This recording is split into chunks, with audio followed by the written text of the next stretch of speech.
Hello everyone, welcome back to my YouTube channel in English Literature class by Mamta Parwana. Today I will explain you a summary of chapter number 2, Tiger King, from your second course book Vistas of class 12.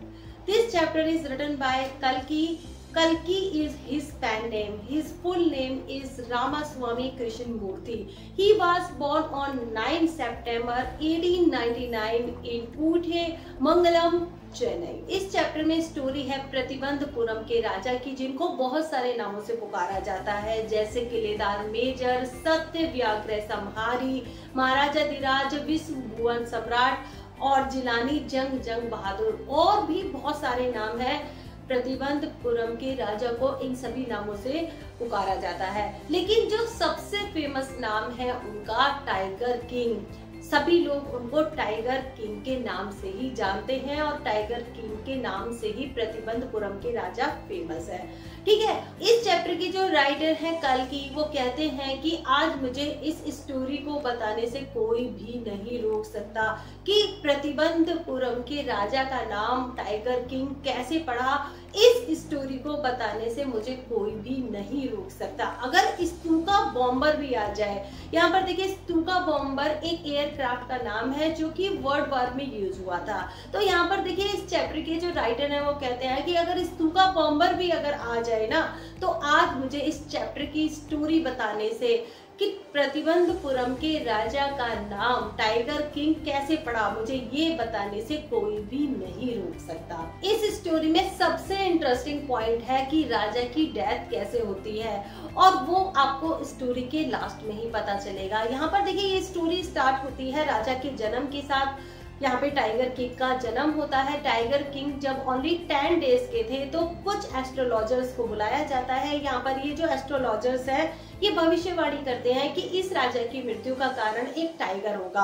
अब देखिए यहाँ पर प्रतिबंधपुरम में एक miracle होता है कि ये जो 10 डेज का जो बच्चा था ये बोलने लग जाता है। अब यहाँ पर जितने भी एस्ट्रोलॉजर्स थे वो सभी सरप्राइज हो जाते हैं कि ये जो 10 डेज का बच्चा है कि ये बोलने कैसे लग गया, और ये बच्चा इतने क्लियर वॉइस में बोलता है कि इस दुनिया में जो भी जन्म लेता है उस सभी को जाना ही होता है, सभी की मृत्यु होती है। पहले आप मुझे ये बताइए कि मैनर ऑफ डेथ क्या है, कि मेरी डेथ किन कारणों से होगी। अगर आप ये बता दो तो ये सबसे मुख्य विषय है। तो यहाँ पर ये जो बच्चा था ये इतनी क्लियर वॉइस में बोल रहा था, सारे एस्ट्रोलॉजर्स और जो सभी लोग वहां पर खड़े थे वो सभी सरप्राइज हो जाते हैं। अब यहाँ पर एस्ट्रोलॉजर ने बताया कि आपकी डेथ का कारण एक टाइगर होगा। अब यहाँ पर ये जो बच्चा है ये गुस्से से गुर्राने लगता है और ये कहता है लेट टाइगर्स प्रिपेयर। ठीक है, प्रतिबंधपुरम में ये एक पहला ही चमत्कार था, एक पहला मिरेकल था जो कि वहां पर हुआ कि एक 10 डेज का बच्चा बोलने लगता है। उसके बाद प्रतिबंधपुरम में कोई भी चमत्कार देखने को नहीं मिलता है। अब देखिए ये जो क्राउन प्रिंस है जिनको टाइगर किंग के नाम से जाना जाता है, ये बच्चा धीरे धीरे बड़ा होने लगता है, जिसको इंग्लिश काऊ का ही दूध पिलाया जाता है और इंग्लिश नैनी ही इसकी देखभाल करती है, और इनका जो ट्यूटर होता है वो भी एक इंग्लिश मैन ही होता है। अब देखिए जिस टाइम की ये स्टोरी है प्रतिबंधपुरम के राजा की, जिस टाइम की ये स्टोरी है उस टाइम पर अंग्रेज हमारे कंट्री में एंटर कर चुके थे और हमारे देश के कुछ हिस्सों पर अंग्रेजों ने कब्जा भी कर लिया था। तो उस टाइम पर हमारे देश में अंग्रेजों की एंट्री हो चुकी थी। अब यहाँ पर ये बच्चा बड़ा होने लगता है, जिसको इंग्लिश नैनी पालती है, इंग्लिश काऊ का ये मिल्क पीता है, और इसको जो टीचर पढ़ाने आते हैं वो भी इंग्लिश मैन ही होते हैं। अब यहाँ पर ये जो बच्चा है जैसे ही 20 इयर्स का हो जाता है, ये जो क्राउन प्रिंस है ये 20 इयर्स का हो जाता है, तो राज्य का भार इनके हाथों में सौंप दिया जाता है। जो कि पहले राज्य के जो दूसरे अधिकारी थे वो संभाल रहे थे, अब राजा के हाथ में पूरे राज्य का भार सौंप दिया जाता है। अब राजा को अपनी शपथ याद आती है जिसकी चर्चा पूरे टाउन में हो रही थी, पूरे शहर में हो रही थी, कि राजा को टाइगर को किल करना है, क्योंकि राजा की मृत्यु का कारण एक टाइगर ही होगा। अब राजा को अपनी शपथ याद आती है कि उसको एक टाइगर को किल करना है, तो वो जाते हैं टाइगर का हंट करते हैं, क्योंकि जो प्रतिबंधपुरम का जो मोस्टली एरिया वो फॉरेस्ट से भरा हुआ था। प्रतिबंधपुरम में बहुत सारे फॉरेस्ट थे। अब राजा को अपनी शपथ याद आती है, राजा एक टाइगर का शिकार करते हैं और यहाँ पर फिर से एस्ट्रोलॉजर को बुलाया जाता है और यहाँ पर राजा जो है वो एस्ट्रोलॉजर से कहते हैं कि देखो मैंने एक टाइगर को किल कर दिया है। अब यहाँ पर देखिए ये जो एस्ट्रोलॉजर है ये कहता है कि महाराज आपको 100वें टाइगर से खतरा है, आपको पहले टाइगर से नहीं, आपको 100वें टाइगर से खतरा है। अब ये जो प्रतिबंधपुरम के राजा हैं ये अपने टारगेट पे निकल पड़ते हैं, ये शासन का सारा काम छोड़ देते हैं। सबसे पहले इनको अपना टारगेट पूरा करना था। एक टाइगर को तो ये किल कर चुके थे, अभी इनको 99 टाइगर्स को और किल करना था। अब यहाँ पर जो प्रतिबंधपुरम का एरिया था उस एरिया में काफी सारे फॉरेस्ट थे। अब इन फॉरेस्ट में जितने भी टाइगर थे राजा रोज जाते और हंटिंग करके आते। अब यहाँ पर राजा ने अपनी 70 की गिनती पूरी कर ली थी। प्रतिबंधपुरम में राजा के द्वारा एक अनाउंसमेंट करवाया जाता है कि प्रतिबंधपुरम के जंगलों में राजा के अलावा कोई भी शिकार नहीं कर सकता, कोई भी टाइगर को हंट नहीं कर सकता। अगर ये निर्देश कोई नहीं मानेगा तो उसकी जो प्रॉपर्टी है एज ए पनिशमेंट जब्त कर ली जाएगी। अब यहाँ पर प्रतिबंधपुरम में एक ऐसी घटना घटती है कि जो प्रतिबंधपुरम के राजा का जो राज्य था वो ही खतरे में पड़ जाता है। जब एक ब्रिटिश ऑफिसर ने डिमांड की कि वो प्रतिबंधपुरम में एक टाइगर का शिकार करना चाहता है। अब यहाँ पर देखिए राजा जो है वो गुस्सा हो जाते हैं, वो कहते हैं कि किसी भी चीज का शिकार करो, किसी रैट का शिकार करो, किसी मॉस्किटो का शिकार करो, लेकिन प्रतिबंधपुरम में टाइगर का जो शिकार करना है वो अलाउ नहीं है। अब यहाँ पर देखिए ब्रिटिश ऑफिसर ने इच्छा जताई कि जो टाइगर का शिकार महाराज ही खुद करें, मैं सिर्फ फोटो खिंचवा लूंगा, लेकिन उसके लिए भी राजा ने अलाउ नहीं किया।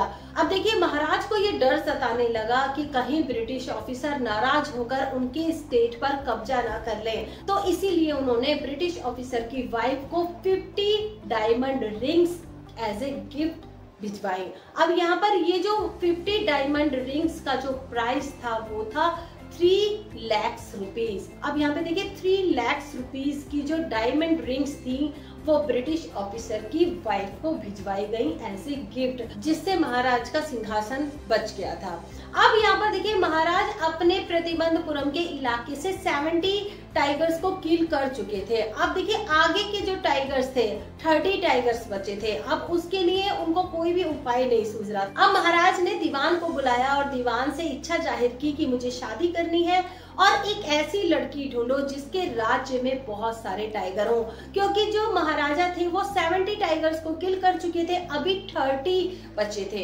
अब इस काउंटिंग को पूरा करने के लिए उनको 30 टाइगर्स की और जरूरत थी। तभी वो दीवान को बुलाते हैं और उनसे कहते हैं कि मुझे शादी के लिए एक लड़की ऐसी जगह से ढूंढो जिसके स्टेट में बहुत सारे टाइगर हो। तो इसी तरीके की एक लड़की ढूंढी जाती है महाराज के लिए, उनकी शादी होती है और अब यहाँ पर महाराज अपने 99 टाइगर्स की जो काउंटिंग है वो पूरी कर लेते हैं। महाराज ने 99 टाइगर्स को किल कर दिया था। अब देखिए प्रतिबंधपुरम के जो महाराज थे वो 99 टाइगर्स को किल कर चुके थे। अब उनकी काउंटिंग पूरी करने के लिए ओनली 1 टाइगर रह गया था। अब महाराज की जो चिंता वो रात दिन बढ़ती चली जा रही थी, क्योंकि जो आसपास के एरिया से और उनके फादर इन लॉ के एरिया से उन सभी स्टेट से अब टाइगर खत्म हो चुके थे। अब कहीं भी कोई भी टाइगर नजर नहीं आ रहा था। अब महाराज की जो चिंता थी वो रात दिन बढ़ती चली जा रही थी। तो इस चिंता के बढ़ते हुए उन्होंने बहुत सारे अधिकारियों को काम से भी निकाल दिया था। तभी पास के एक विलेज से न्यूज आती है कि एक शीप गायब हो गई है, एक भेड़ गायब हो गई है। तो तभी वो अंदाजा लगाते हैं कि शायद किसी टाइगर का ही काम होगा। अब महाराजा जंगल के लिए निकल पड़ते हैं। अब वो कहते हैं कि जब तक वो 100वें टाइगर का शिकार नहीं कर देंगे वो वापस नहीं आएंगे। काफी ढूंढने पर भी जंगल में टाइगर नहीं मिलता है। अब महाराज कहते हैं कि वो 100वें टाइगर का शिकार करके ही फॉरेस्ट से वापस लौटेंगे। अब देखिए दीवान को चिंता हो जाती है कि कहीं कुछ और अधिकारियों की नौकरी ना चली जाए, तो वो एक चाल चलता है। यहाँ पर ये जो दीवान है ये पीपल्स पार्क मद्रास से एक टाइगर लेके आता है और उसको अपने घर में रखता है और उसको रात को जंगल में छोड़ देता है। अब महाराजा अगले दिन उस टाइगर का शिकार करते हैं और अपनी काउंटिंग पूरी करते हैं। अब यहाँ पर देखिए महाराजा ने 100वें टाइगर को भी किल कर लिया था। अब देखिए इस टाइगर का जुलूस निकाला जाता है। अब कुछ हंटर, कुछ शिकारी जब उस टाइगर को लेने के लिए पहुंचते हैं, यहाँ पर वो जो टाइगर था ना वो जिंदा था, उसके शरीर में थोड़ी हलचल हो रही थी, उसकी आंखें भी थोड़ी सी चल रही थी। अब ये जो हंटर थे ये राजा के डर की वजह से उस टाइगर को दोबारा से शूट करके मार देते हैं। तो यहाँ पर इस तरीके से 100 टाइगर पूरे हो चुके थे। उस टाइगर का एक प्रोसेशन निकाला जाता है, एक जुलूस निकाला जाता है शहर में कि महाराज ने अपने 100वें टाइगर को भी किल कर दिया। तो अब राजा अब अपने शासन के कार्यों में लग जाते हैं, क्योंकि उनकी जो शपथ थी वो पूरी हो चुकी थी, क्योंकि इतने दिनों से उन्होंने अपने राज्य का भार भी नहीं संभाला था, अपने काम भी नहीं देखे थे। अब वो अपने राज्य को देखते हैं और अपने बच्चे के साथ टाइम बिताते हैं। अब उनके बेटे का जो है 3rd बर्थडे आ रहा था। राजा के बेटे का 3rd बर्थडे मनाने के लिए अब राजा को अपने बेटे को देने के लिए एक गिफ्ट चाहिए था। अब राजा जो है वो सभी शॉपिंग सेंटर में जाते हैं, कोई गिफ्ट पसंद करते हैं, लेकिन उनको कहीं भी एक गिफ्ट पसंद नहीं आता। तभी एक वो टॉय शॉप पे जाते हैं, वहां पर एक लकड़ी का बनाया हुआ टाइगर उन्होंने देखा, वो उनको पसंद आ जाता है और वो अपने बेटे को उस टाइगर को दे देते हैं। अब यहाँ पर ये जो टाइगर था ये बिल्कुल भी फिनिशिंग वाला नहीं था। ये जो वुडन टाइगर था इस पे बिल्कुल भी फिनिशिंग नहीं थी, इसमें लकड़ी के छोटे छोटे जो नोक थी वो निकली हुई थी। अब राजा और राजा का जो बेटा था 3 साल का, वो उस वुडन टाइगर के साथ खेल रहे थे। तो ये जो टाइगर था, ये जो वुडन टाइगर था, ये बिल्कुल भी परफेक्शन से बना हुआ नहीं था, बिल्कुल भी फाइन वर्क नहीं हो रहा था। इसमें छोटी छोटी लकड़ी की जो धांस थी वो निकली हुई थी। तो यहाँ पर राजा के ये धांस सूख जाती है और नेक्स्ट डे राजा के पूरे हाथ में इन्फेक्शन फैल जाता है और राजा का जो पूरा हाथ था जिसमें पूरी तरीके से इन्फेक्शन फैल गया था, उसकी सर्जरी करने के लिए 3 सर्जन्स को बुलाया जाता है। राजा का ऑपरेशन होता है।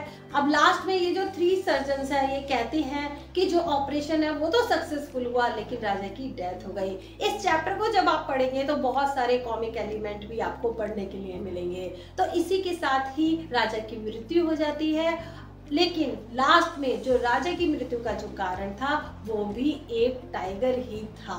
तो इसी तरीके से राजा की मृत्यु एक टाइगर की वजह से हुई। तो इसी के साथ ही ये समरी फिनिश होती है। अगर आपको इस चैप्टर की समरी अच्छी लगी हो तो please comment, share, like and subscribe the channel. Have a nice day.